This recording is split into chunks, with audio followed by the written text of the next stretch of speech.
नमस्कार दोस्तों, स्वागत है आप सभी का आपके अपने YouTube चैनल गुरु भोजक जी के पर। आज मैं आपके लिए विश्व आदिवासी दिवस पर एक वीडियो बना के लाया हूँ। क्यों मनाया जाता है 9 अगस्त को विश्व आदिवासी दिवस, और इससे संबंधित आदिवासियों से संबंधित रोचक जानकारियाँ जो विश्व आदिवासी दिवस पर बड़ी ही महत्वपूर्ण जानकारी होगी, और करंट जीके के अंदर और आदिवासी जीवन से संबंधित हम रोचक जो तथ्य है उन रोचक तथ्यों की इस वीडियो के माध्यम से पूरी जानकारी प्राप्त करें। तो आप वीडियो पूरा देखें और ध्यान से देखें। बहुत ही सुंदर सुंदर जानकारी, परीक्षा की दृष्टि से महत्वपूर्ण जानकारी इस वीडियो के अंदर मैं आपके लिए लेके आया हूँ। आदिवासी किसे कहते हैं, क्या होता है, कैसा इनका रहन सहन होता है, क्या इनके रोचक तथ्य हैं, इन सब की चर्चा इस वीडियो के अंदर हम करेंगे। लाइक शेयर कॉमेंट जरूर करें। अगर चैनल पर पहली बार आए तो सब्सक्राइब भी करें। चलिए चलते हैं, चर्चा करते हैं विश्व आदिवासी दिवस की। ये विश्व आदिवासी दिवस जो है 9 अगस्त को मनाया जाता है, और 2022 में 9 अगस्त को मनाया जाने वाला विश्व दिवस बड़ा ही भारत के लिए महत्वपूर्ण है। 9 अगस्त को ही विश्व दिवस क्यों मनाया जाता है? 9 अगस्त को संयुक्त राष्ट्र संघ ने आदिवासियों के भले के लिए एक कार्यदल का गठन किया था, जिसकी बैठक 9 अगस्त 1982 को रखी गई थी। इस बैठक के बाद यूएनओ ने अपने सदस्य देशों को 9 अगस्त को प्रतिवर्ष आदिवासी दिवस मनाने की घोषणा की थी, और तभी से प्रतिवर्ष 9 अगस्त को आदिवासी दिवस से मनाया जाता है। कितने अगस्त को? 9 अगस्त को। अब चर्चा करते हैं आदिवासी दिवस से जुड़े मुख्य तथ्यों की। आदिवासी शब्द का जो निर्माण है वो 2 शब्दों से हुआ है, आदि और वासी से, जिसका अर्थ होता है मूल निवासी। यानी जो मूल निवासी है वह आदिवासी कहलाते हैं। भारत की जनसंख्या का 8.6% यानी कुल का लगभग 1 करोड़ हिस्सा आदिवासी जनसंख्या है। भारत के संविधान में इन आदिवासियों के लिए अनुसूचित जनजाति शब्द का इस्तेमाल किया गया है। संविधान में अनुसूचित जनजाति शब्द से आदिवासियों को संबोधित किया जाता है। भारत में मुख्यतः आदिवासी समुदाय जो है वह जाट, गोड़, मुंडा, खड़िया, हो, बोडो, भील, खासी, शहरिया, संथाल, मीणा, उराव, परथान, बिहोर, पारथी, आद, टोकरे, कोल्ली, मलार, महादेव कोल्ली, टाकणकार आदि जो है वह आदिवासी समुदाय है, आदिवासियों की जातियां हैं। चर्चा करते हैं आगे। आदिवासी समाज के लोग अपने घरों, धार्मिक स्थलों, खेतों आदि जगहों पर एक विशिष्ट प्रकार का झंडा लगाते हैं, जो अन्य धर्मों के झंडे से बहुत अलग होता है। ये जो झंडा है, इस झंडे की विशेषता होती है कि झंडे में सूरज, चांद और तारे इत्यादि सभी प्रतीक विद्यमान होते हैं, और ये झंडे सभी रंगों के हो सकते हैं। यानी इनमें कोई रंगों की बाध्यता नहीं है, किसी भी रंग की बाध्यता नहीं है कि भी इसी एक ही रंग का होना चाहिए, बल्कि किसी भी रंग का हो सकता है। लेकिन सूरज, चांद, तारे इत्यादि प्रतीक जो होते हैं वो इस झंडे के अंदर विद्यमान होते हैं। आदिवासी प्रकृति पूजक होते हैं, और प्रकृति में पाए जाने वाले सभी जीव जंतु, पर्वत, नदियां, नाले, खेत, इन सभी की पूजा करते हैं, और इनका मानना होता है कि प्रकृति की हर एक वस्तु में जीवन होता है। राजस्थान में आदिवासियों की क्या स्थिति है, इस पर चर्चा करते हैं। देखो, राजस्थान की जो 2011 की जनगणना है, उस 2011 की जनगणना के अनुसार राजस्थान में जो जनजाति है, जनसंख्या है, वो 92,39,000 है, जो कुल जनसंख्या की 13.48% है। यानी 92.39 लाख राजस्थान की कुल जनसंख्या में जनजातीय जनसंख्या है।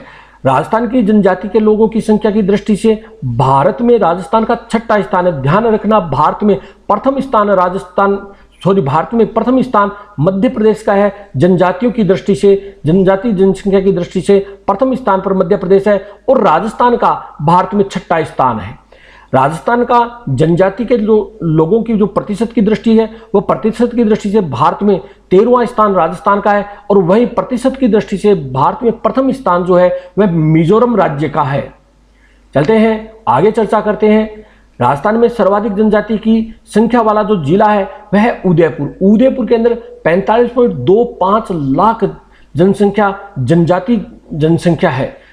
चर्चा करते हैं राजस्थान में न्यूनतम जनजाति की संख्या वाला जिले की। तो न्यूनतम जनजाति की संख्या वाला जिला है बीकानेर। बीकानेर में सबसे कम जनजाति है और न्यूनतम जनसंख्या प्रतिशत वाला जो जिला है वह जिला है नागौर। नागौर प्रतिशत की दृष्टि से सबसे कम जनजाति जनसंख्या वाला जिला है, तो न्यूनतम जनजाति की संख्या की दृष्टि से बीकानेर जो है वह जिला है। सर्वाधिक जनजाति प्रतिशत वाला जिला बांसवाड़ा है। राजस्थान की जनजातियों का 95% भाग ग्रामीण क्षेत्रों में निवास करता है, यानी राजस्थान की जो जनजाति है उनका जो परिवेश है वो ग्रामीण परिवेश है। 95% गांव में निवास करते हैं। चर्चा करते हैं इस वक्त की सबसे बड़ी उपलब्धि जो आदिवासियों की है। द्रौपदी मुर्मू राष्ट्रपति के रूप में जो उपलब्धि प्राप्त हुई है यह, तो द्रौपदी मुर्मू की चर्चा करें। द्रौपदी मुर्मू देश की पहली बार एक आदिवासी महिला के राष्ट्रपति बनने पर आदिवासियों में जश्न का माहौल है। विश्व आदिवासी दिवस 9 अगस्त को एक आदिवासी महिला के सर्वोच्च स्थान पर पहुंचने की खुशी में धूमधाम से मनाया जाएगा। इसीलिए ये 9 अगस्त 2022 का विश्व आदिवासी दिवस भारत की दृष्टि से बड़ा ही महत्वपूर्ण है। द्रौपदी मुर्मू जिनके जीवन परिचय की चर्चा करें, जीवन के बारे में चर्चा करें, तो द्रौपदी मुर्मू का जन्म 20 जून 1958 को ओडिशा के मयूरभंज जिले के बेदापोसी गांव में संथाल परिवार में हुआ था। संथाल जाति के अंदर, आदिवासी जाति संथाल जो है उस संथाल जाति के अंदर इनका जन्म हुआ था। इनके पिता बिरची नारायण टुंडू थे। इनके पिता और दादा दोनों ही गांव के प्रधान थे, दोनों ही गांव के प्रधान रहे थे। इनके पति श्यामचरण मुर्मू थे। इनके 2 पुत्र और 1 बेटी है, लेकिन दुर्भाग्यवश दोनों बेटों व पति की अलग अलग समय अकाल मृत्यु हो गई थी। पुत्री इनकी विवाहित है जो भुवनेश्वर में रह रही है। इन्होंने अपना व्यवसायिक जीवन अध्यापिका के रूप में प्रारंभ किया था और राजनीतिक जीवन जो है उस राजनीतिक जीवन की शुरुआत 1997 में रायगढ़पुर नगर में पंचायत के पार्षद के रूप में शुरू किया था। भारतीय जनता पार्टी ने इनको अनुसूचित जनजाति मोर्चा की उपाध्यक्ष नियुक्त किया था। ये 2000 और 2009 में रायगढ़पुर सीट से 2 बार विधायक भी रहे। इतना ही नहीं, ये नवीन पटनायक के मंत्रिमंडल में भारतीय जनता पार्टी की ओर से मंत्री भी बनी थी। 2015 में ये झारखंड की 9वीं राज्यपाल बनी थी। झारखंड की राज्यपाल बनने वाली ये पहली महिला राज्यपाल होने का भी सौभाग्य द्रौपदी मुर्मू को प्राप्त हुआ था। द्रौपदी मुर्मू भारत की 15वीं राष्ट्रपति निर्वाचित हुई है। इन्होंने विपक्ष के उम्मीदवार और पूर्व केंद्रीय मंत्री यशवंत सिन्हा को 208 मतों के विरोध में 540 मत प्राप्त करके उन्हें पराजित किया था और राष्ट्रपति का चुनाव जीता था, जबकि 15 वोट इस चुनाव में रद्द भी हो गए थे। देश की न सिर्फ पहली आदिवासी महिला है बल्कि ये सबसे कम उम्र की राष्ट्रपति होने का गौरव भी द्रौपदी मुर्मू को प्राप्त है।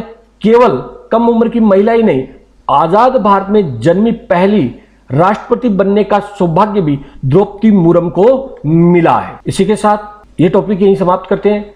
मुझे आशा ही नहीं बल्कि पूर्ण विश्वास है आपको समझ में आया होगा, आपको अच्छा लगा होगा। तो लाइक शेयर कमेंट जरूर के। जय जोहार, जय आदिवासी।